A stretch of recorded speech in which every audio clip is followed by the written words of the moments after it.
Hey, welcome back to Living the Next Chapter. I have count them, two doctors on the podcast today. Yep, this is interesting. Dr. Wayne Benenson is on and Dr. Barb Hughson is on.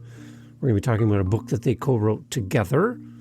And these two came on and we had such an amazing conversation. And this was my first time having two guests on the podcast. So this was interesting to go back and forth with two guests. So I learned a lot just by listening, and the topic is amazing. We're going to talk about empathy, grit, and growth mindset. They have a new book coming out, and we're going to talk all about that. And I'm sure you're going to enjoy this. This is definitely one you're going to want to listen to and make notes on. And you might want to listen to this one twice because there's a lot of great information here. And their book's coming out April 18th, and we're going to get into that here on the Living the Next Chapter podcast. Dr. Wayne, Dr. Barb, the two doctors are here, and they will both see you now. Let's jump into the podcast. Thanks for being here. Here we go. Okay, everyone, welcome to Living the Next Chapter. Okay, now I've had a doctor on before, and one of my favorite things to say is the doctor will see you now. But now, not only do I have one doctor, we've multiplied now, and we have two doctors now on for the price of one. So please find a very comfortable spot to sit, grab a pen, grab some paper, because we're going to have a great time together with two of my favorite new doctors. They're here together. Dr. Barb and Dr. Wayne are here with us today to talk about their new book that's coming out April 18th. And we're going to have a fun conversation together. Welcome to you both to Living the Next Chapter. Thank you. So great to have you both here. Now, when we talked earlier, we laughed. We had some great conversation. I left inspired speaking to you both, and I've been looking forward to this day with great expectations and anticipation because I think we're going to have a great conversation. So again, welcome, welcome, welcome. Nice to have you both here. Dr. Barb, let's start with you. Can you tell everybody where you are in this great world and a little bit about you to start off our time together? Sure.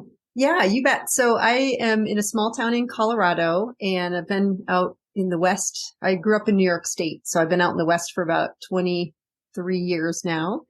And I started my career actually as a therapist. So I worked with kids and families for a long time, and then I shifted into doing a lot of work for the court system. So I do family law mediation. And I've also been teaching online for a long time, which I really love. I teach students of various levels, undergrad, MBA students, et cetera.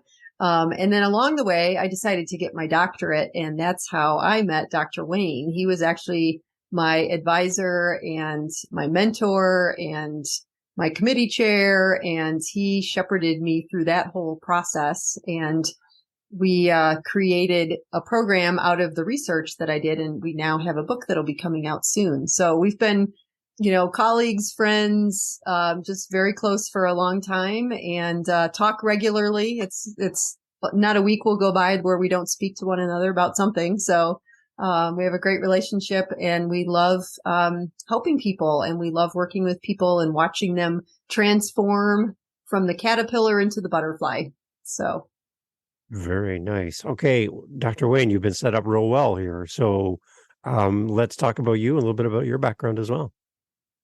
How can I top that? I know, right? I mean, I'm done. Okay, well, keep going. We're done. I love it.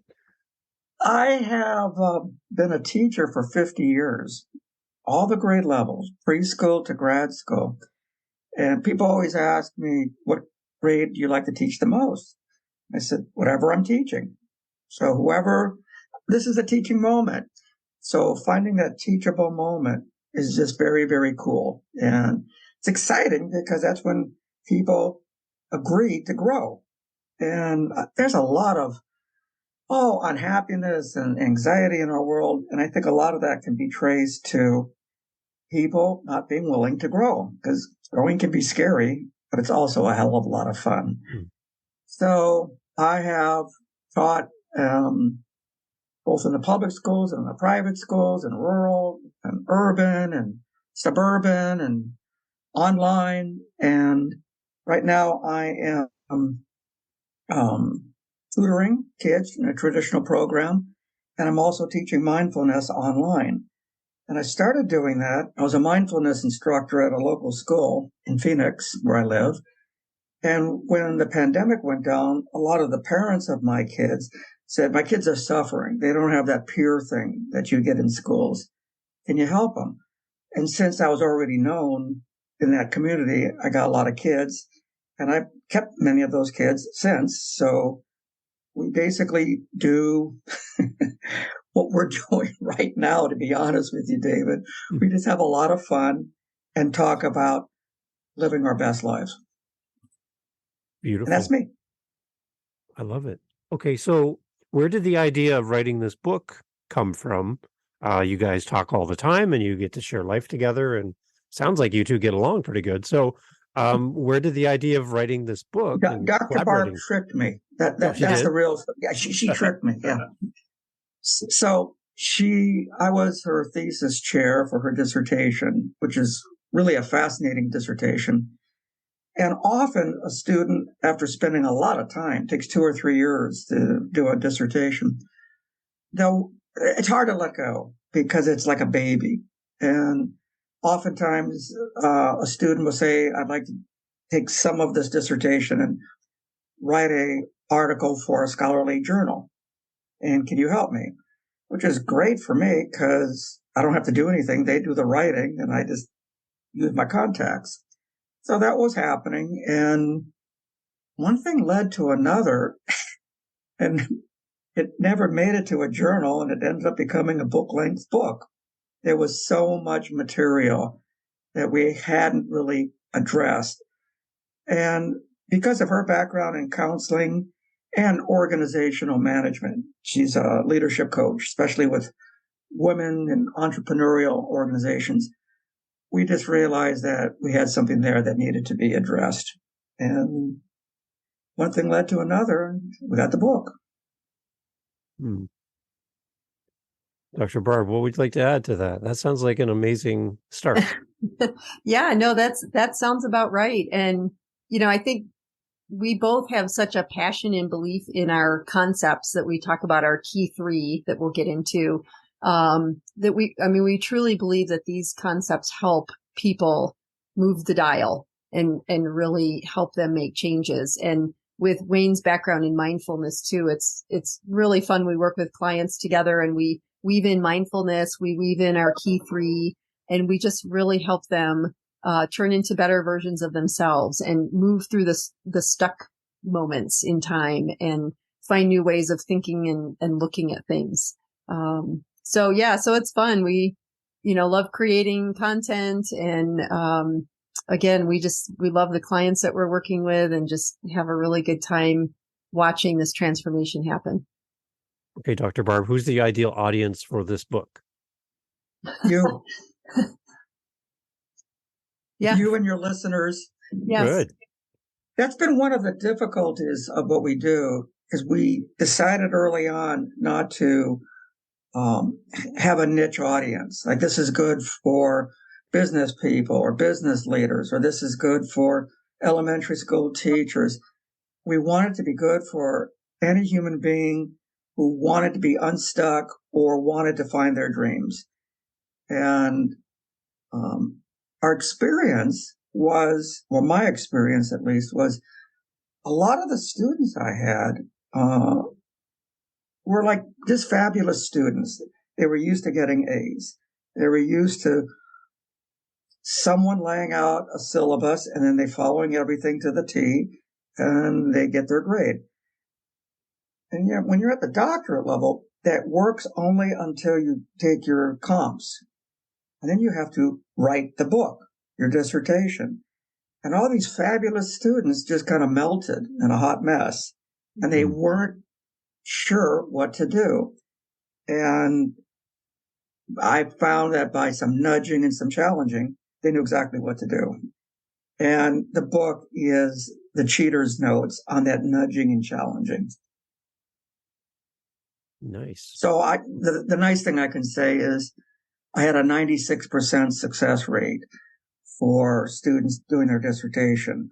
And nationally, the best you can hope for is 50%. So I think something was working well. Yeah. Dr. Okay. Wayne was working well. Okay. So, and okay, we haven't talked yet, but the name of the book, what's the name of the book?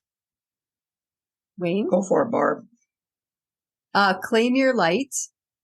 Okay. Go for it, Wayne. Unlock Aggie. Capacity. Oh, go ahead, Wayne. Oh, claim your light, unlock your capacity to live a more vibrant and authentic life. And it's our belief that people just kind of live in the shadows. They only live a half-baked life. Mm-hmm.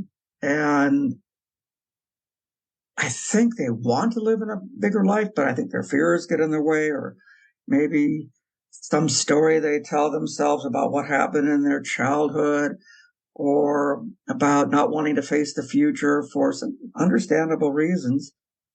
And our belief is that through using the key 3 and just paying attention to inner quiet, I'm so busy in our modern world, you'll get whatever answers you need to solve the problems that are on your plate and move forward. So becoming a more authentic and vibrant person, I think, is something that's important in this moment in our time. Beautiful. Okay, Dr. Barb, can you tell us the key 3? And then I would like to kind of go into these and kind of talk a little bit about these. Yes. Yes, you bet. So the key 3 include grit, growth mindset, and empathy. And my research looked at those 3 concepts in the mediation world, working with families. And I found that the mediators that were able to really help guide people using these concepts, like using the concept of empathy, looking at like sticking with the process, persevering, and, you know, keep working forward so that you can make some good agreements, and really thinking about other possibilities, helped people create more durable agreements. And that's what our goal was. In the court system, we're always looking at, let's just get an agreement. And it's almost like get an agreement and move on, but that's not life. So what we're really trying to do is help people with using these concepts really be able to make changes that stick, that last for a long time, longer than a couple months, when then everything falls apart. So grit, growth mindset, and empathy. Okay, so when I hear the word grit, I like to do, my wife and I have a little side business where we work with wood and we reclaim stuff and keep it out of the landfill.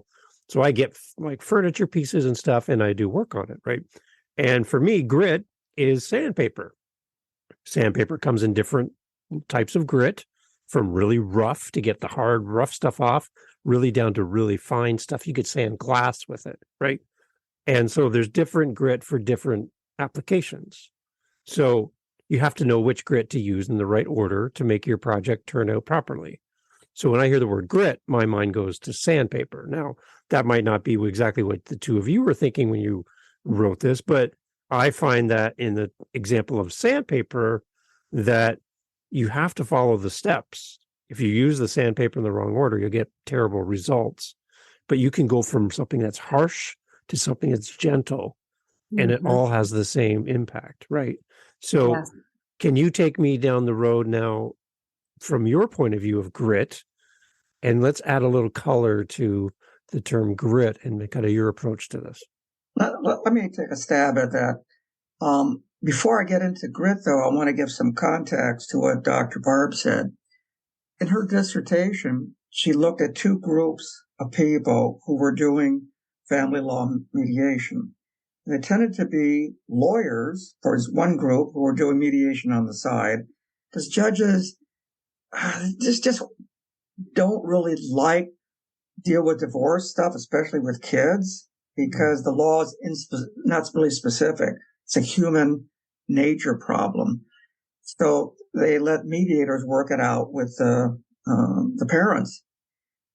The other group were counselors, and what she did is wanted to see who had a better settlement rate, the lawyer mediators or the counselor mediators. And by far and away, it was the counselor mediators. And the reason they had a better rate was the subject of her dissertation. what were the qualities that were going on with these counselor mediators that weren't happening with the lawyer mediators. And at first she thought it was a gender-based thing, the woman mediators were going to be better, and that really wasn't significant. But people who had empathy, grit, and growth mindset tended to have a higher settlement rate. So when you look at that, your example of grit is spot on. You could be applying a real coarse sandpaper to a human problem, an interpersonal relation problem, and you're going to get people really pissed off.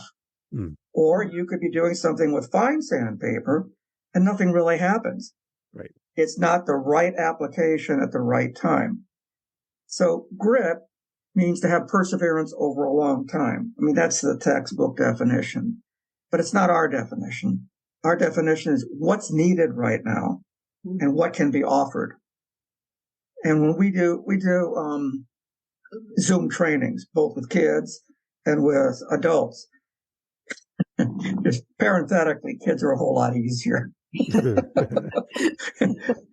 Yeah. They want to grow. They don't want to stay in their mess. Where adults, I don't think they want it. They just don't know any better. Yeah. I think they have more fears. So we'll ask the question, tell me what you've done. And they'll say, blah, blah, blah. And I said, does that work? And they say, no. I said, well, let's explore things that do work. That's finding the right grade of sandpaper to get you through. Yeah. Nice. Wow.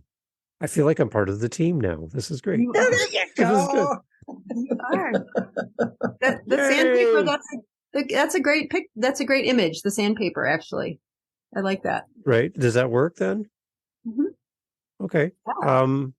Can we go a little bit more? Like, what's the practical point that you're trying to pull through the book about grit? How is it something that's put into place? How is it practiced as the reader goes through the book? Can you give us a little insight to that?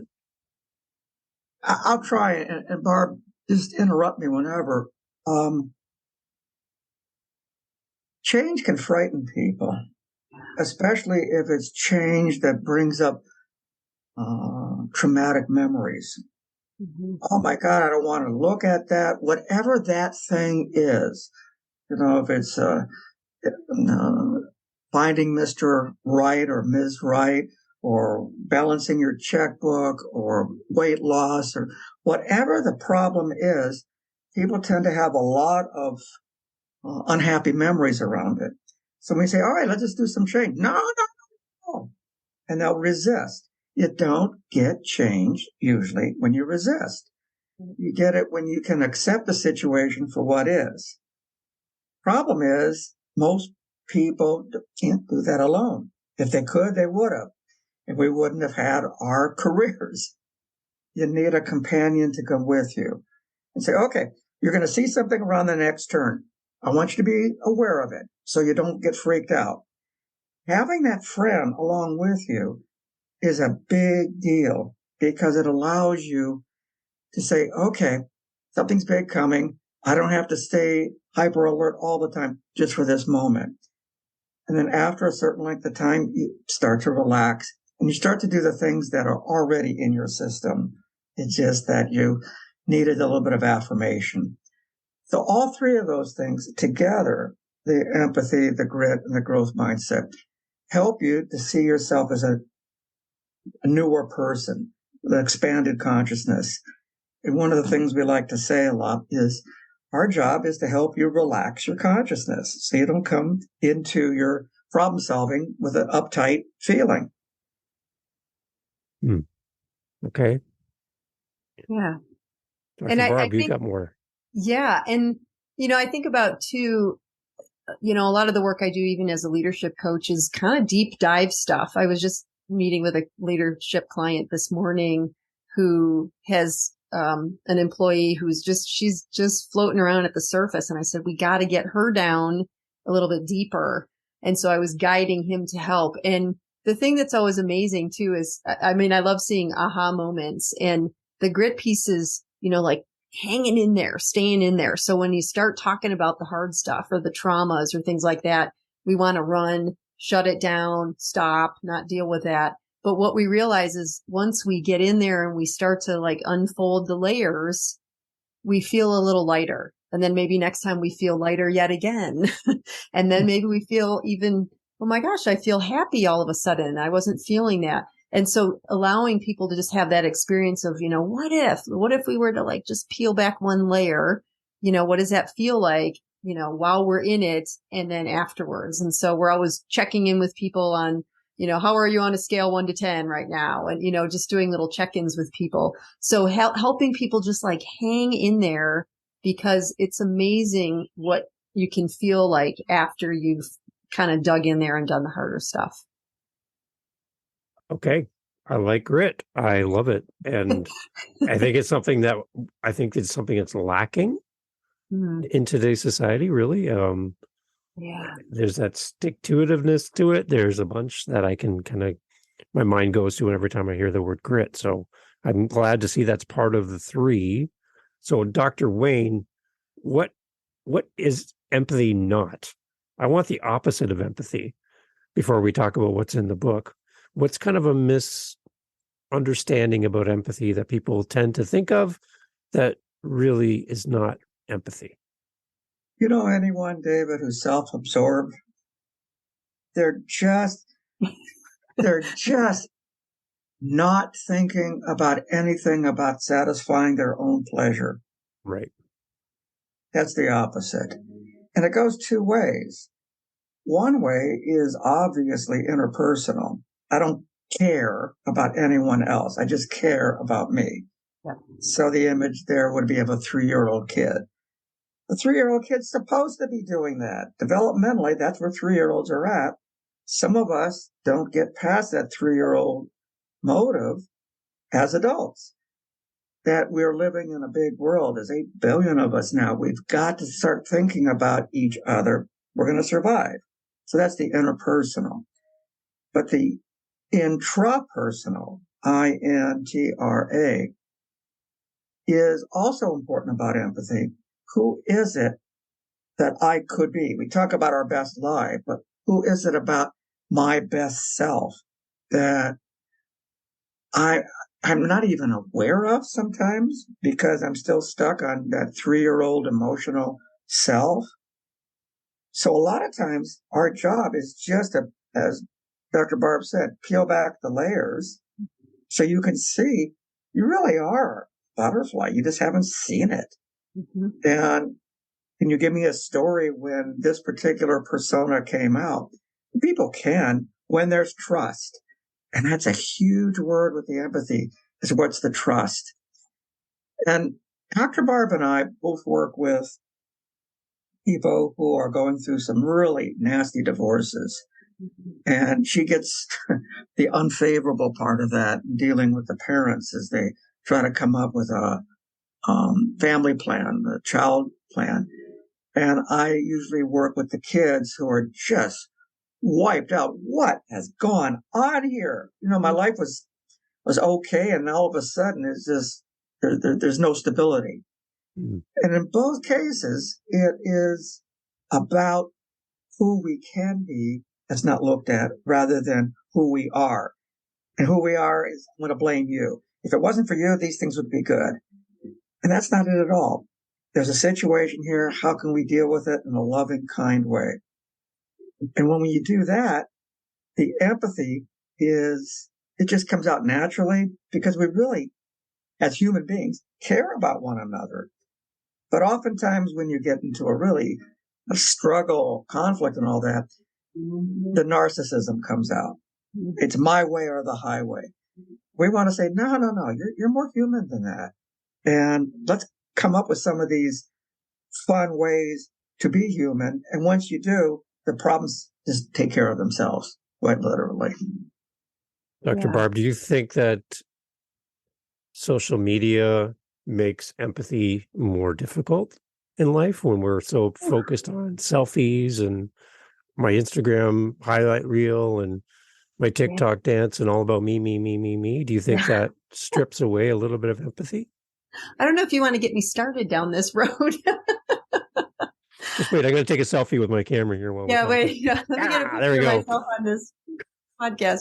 Yeah, it's so interesting because I watch, I observe. I'm not someone who posts a lot on social media, and I observe what other people do. Dr. Wayne and he knows I have an issue with this with people that all they post is, look at me, I've done this, I've won that, I'm this and this. It's all about me, and all I think of is, how are you serving others? And that's how I try to move through life, is what can I do for you?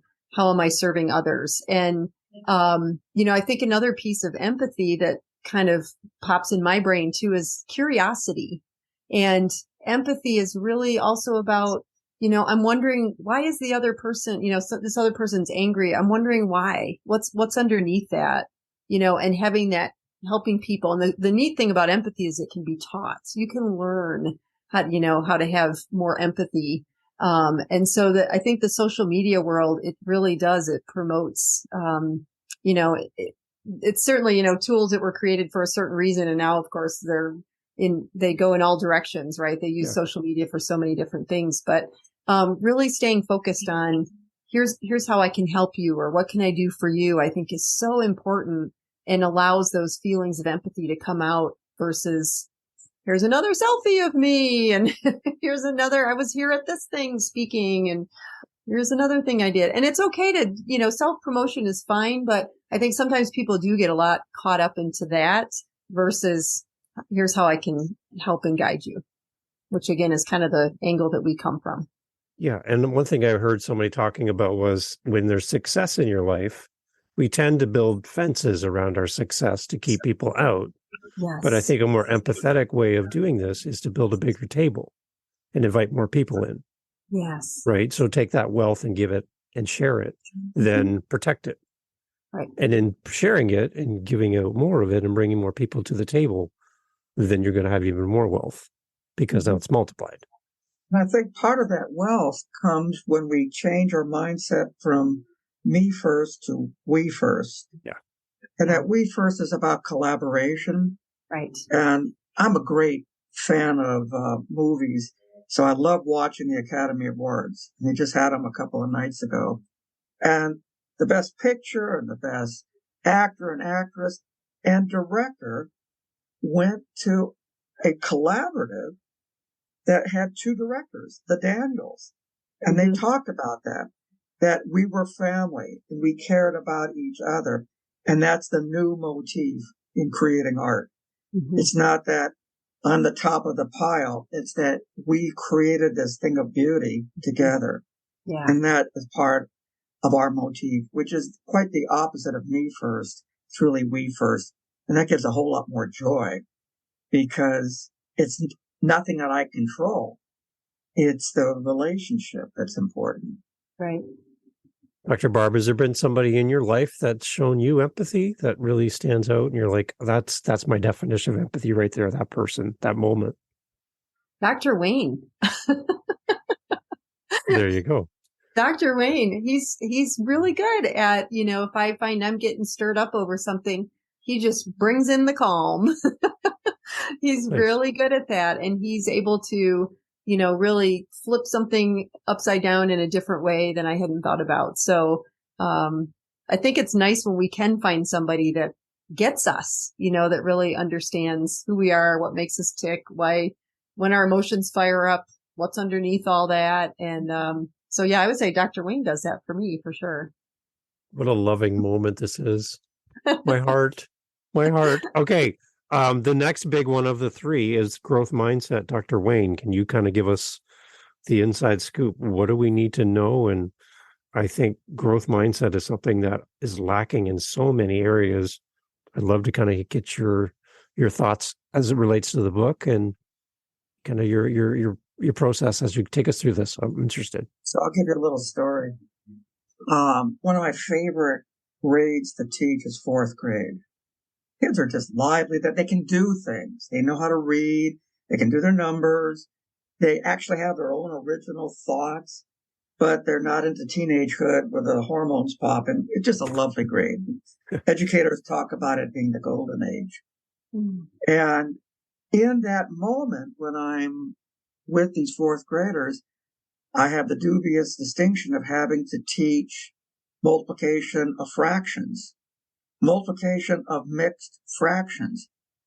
And for some reason, that just doesn't compute with a 10-year-old girl's brain. And I get a whole lot of pushback. And the word can't comes up. I can't do this. I don't have the ability to do this. And it doesn't help when all the boys are saying, that's because you're stupid. And then we get a whole thing going. So growth mindset says, of course you can.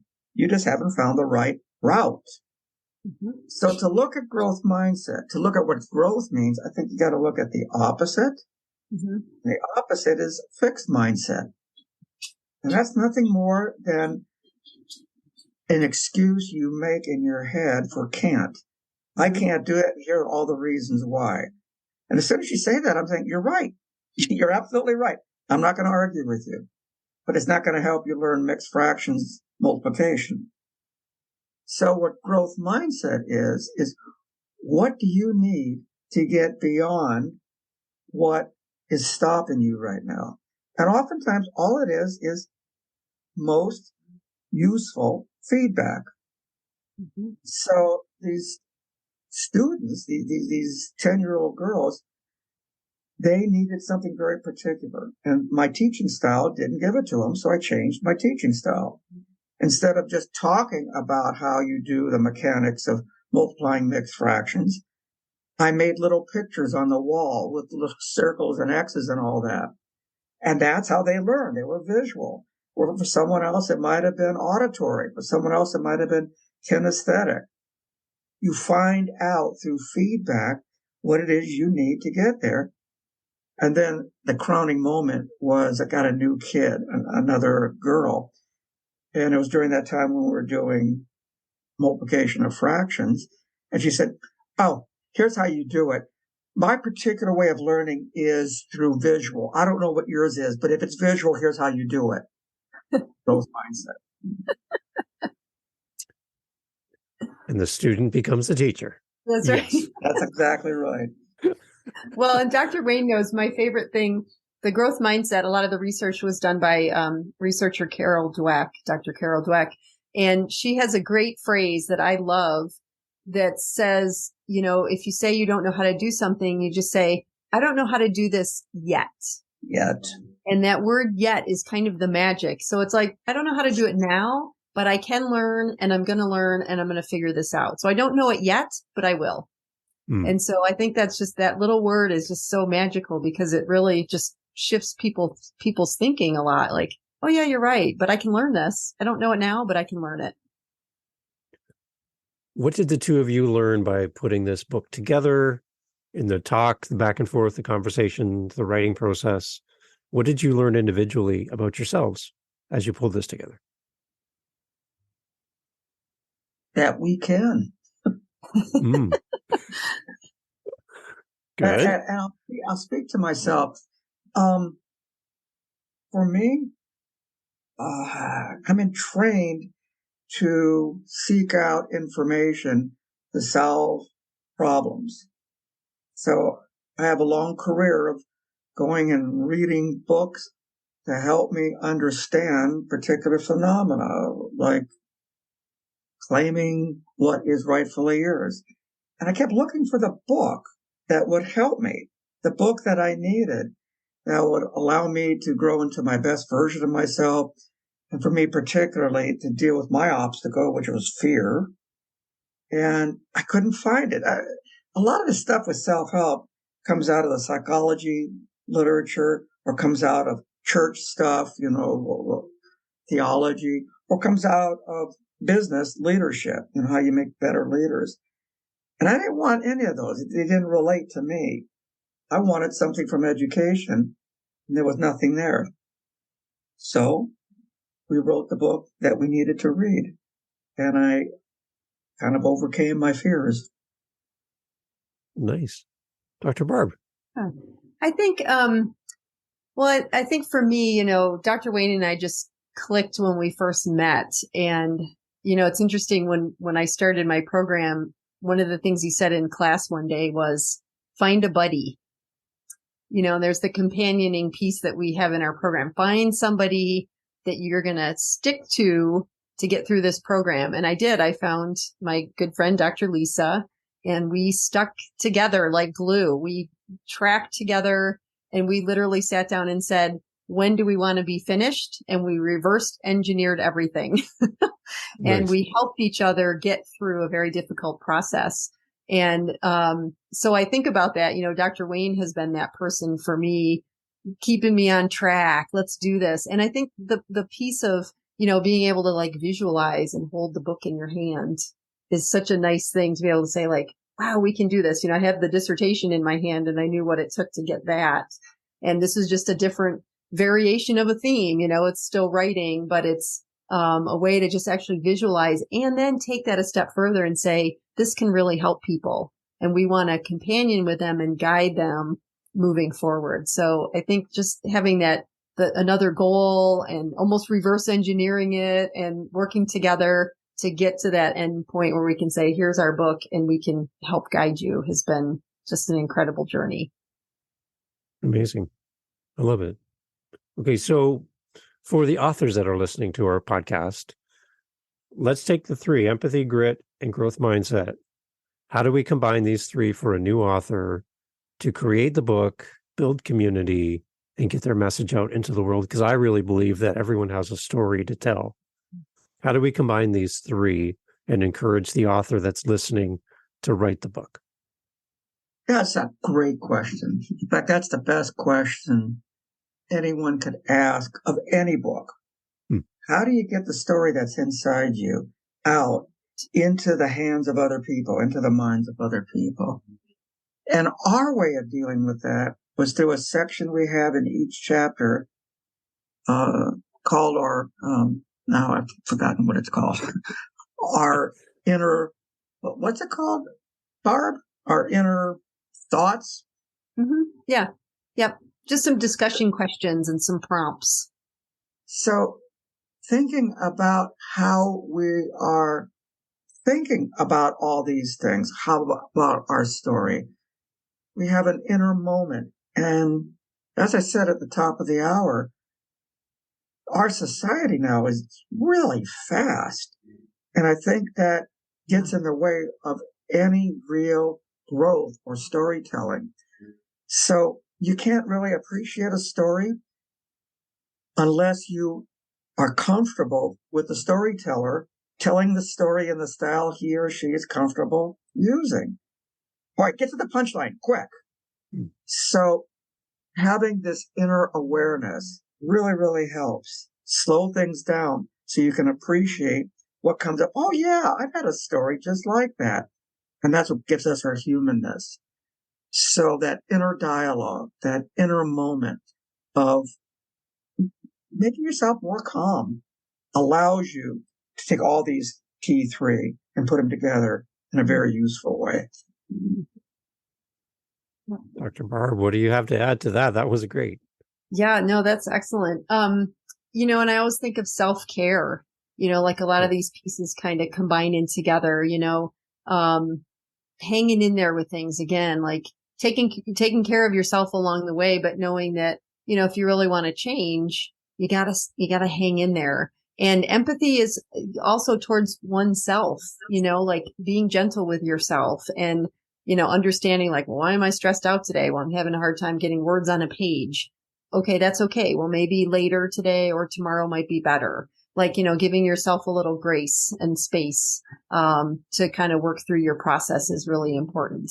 And, the growth mindset again is just really about possibilities. And I love, when Wayne talks about, we always have a story and getting it out and sharing it with the world, I think is really important. It's like, what are we sharing with the world and how can we help and guide others and support others? I think is really pretty key. So I love how both of you have talked externally, how we can put this into place, and then internally. What a great combo. You two really work well together. I really enjoy this. You know what, David? I got to share one more thing. Yeah. It was kind of like part of answering your question, what have I learned? I wasn't sure that what we put out would have been of value to, for example, everyday readers. I knew that students that were coming for their doctorate who had particular fears of getting through their dissertation. This stuff worked wonderful for them. But they came to me with a certain motivation. I want you to help me learn research or whatever. One of the nice surprises of going through the publication process with our publisher was one day she was telling us of what was happening behind the veil in the back rooms. In modern publishing, one person doesn't read the book. About a half a dozen people do, and they each have their own skill. I'm skillful with grammar, and I'm skillful with formatting and whatnot. So about a half a dozen people on her team, read the book, and they said to her, "This is really helpful. This really makes sense. This is something that I can use right now." And that's what we wanted to hear. We didn't know that it would be that way for an everyday kind of person. Okay, so before we go, and I'd rather just stay here talking to you both all day, but I know that's not practical. But where is the book going to be located? How are people going to find it? And people want to speak to you, reach out to the two of you. Where do we go? How does that happen? Yeah, you bet. You go for it, Dr. Barb. Okay. Yep. So we have our publisher is Wordee, WORDEE.com. So the book will be there and pre-order there. And it'll be on all the main platforms like Amazon. But our website is a great place to start, which is greatmastersinc.com. And we'll have the book up there soon, and people can buy the book there. And our email is info@greatmastersinc.com. So you can always send us an email. And we'll do, again, we're so global these days with things like Zoom. So we do trainings online, and we'll work with individuals. We'll work with groups. You know, we can customize our programs to a business if you have one, or a team that you want us to work with. We can do any of that stuff. So we're always constantly creating things and customizing things. And again, we just love working with people that are really hungry and anxious to make some changes. Beautiful. Well said. Excellent. So I did ask you what you learned about yourself in the process of writing this book, but now I would love to give you the opportunity to share a little bit about what you've learned about each other.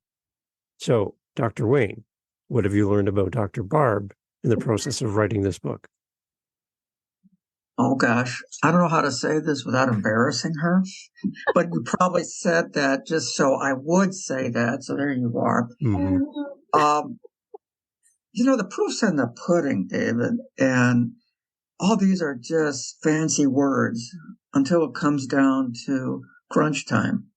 And crunch time is when you're not doing well, when you're crying, and when you're just pissed off, or you're just left wondering what to do next, and the unknown is too big. And oftentimes, Dr. Barb will come to me with something like that. And it's just so easy to be able to be with her and challenge her at the same time, because we have the nomenclature. We've got the words. We've got the method. We often say, if you have the motivation to change, we have the method. And she'll share whatever her grief is. And I give her a lot of TLC. And then all of a sudden she says, I could go blah, blah, blah, blah. And I said, yes, you could. And that's the end of it. And the real turnabout was when I was going through a real hard time. It was really sad in the tail end of a long-term marriage. And she did the same thing to me. And I said, I think I've been here before. And she just laughed. And she said, what do you need? And tell me about grit. And I told her to shut up, and everything was wonderful. Dr. Barb, I'm going to put it on your plate as well. What have you learned about Dr. Wayne in the process? He's so funny. I never know what he's going to say. He's always full of surprises. I think Dr. Wayne is one of my most steadfast friends. I think, I can count on him and trust him. And the thing that I just adore about you, Dr. Wayne, is he always holds my heart. Like, he's very caring and gentle with everybody around him. And, it's hard to find people nowadays sometimes that are, very trustworthy and that will do that. Protecting your heart is very important. And, through this whole process, we've had to be very vulnerable about our life stories and, what we've been going through. And I can always count on him. And that just is worth its weight in gold. So, yeah. The two of you are so inspirational, and together you're a powerhouse. So I'm excited to see what this book is going to do and the lives it's going to change and the conversations it's going to start and the answers it's going to provide. It's going to do all those things. And I'm just so thankful that the two of you were disciplined and obedient to write this, because, you could be pursuing something completely for yourself. But I'm getting the sense, talking to the two of you today, that there's something bigger here that you're trying to do. And I think this book is that step. Thank you. Yeah. I hope you claim your light too, David. Yes. Thank you. And this is a big step in that process. So I on behalf of everyone from Living the Next Chapter that are listening, I just want to thank the two of you again for making time for us, and again for creating something that's going to, again, open some real great communication. So thank you both. Thank you. Yeah. Thank Our you. pleasure. Thank you. Excellent. So everyone, all the information will be in the show notes. Please go and support both Dr. Wayne and Dr. Barb, and let them know that you heard them here on the podcast, and go buy the book. That's really what we're asking you to do, and support the two of them, and leave a review of the book. And thank you for doing that. Yes. Thank you both for being here. Thank Thank you. you, David. This has been Awesome. fun. Awesome. Yeah. Thank you.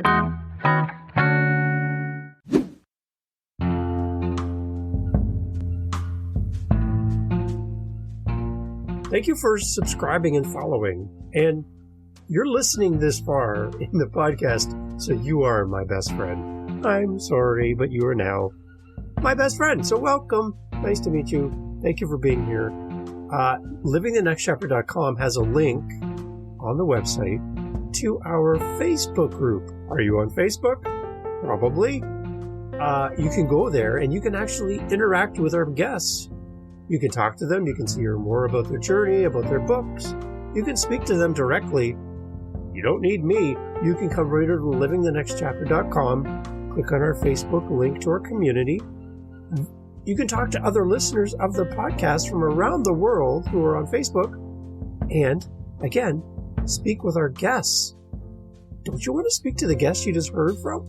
Yeah, you can do that on Living the Next Chapter. Go over there. There's links to our Facebook group, and you're welcome to join. Thanks for listening.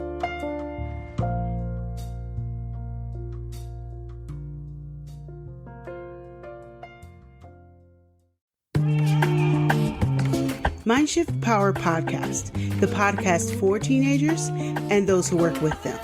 There's a huge problem in America today.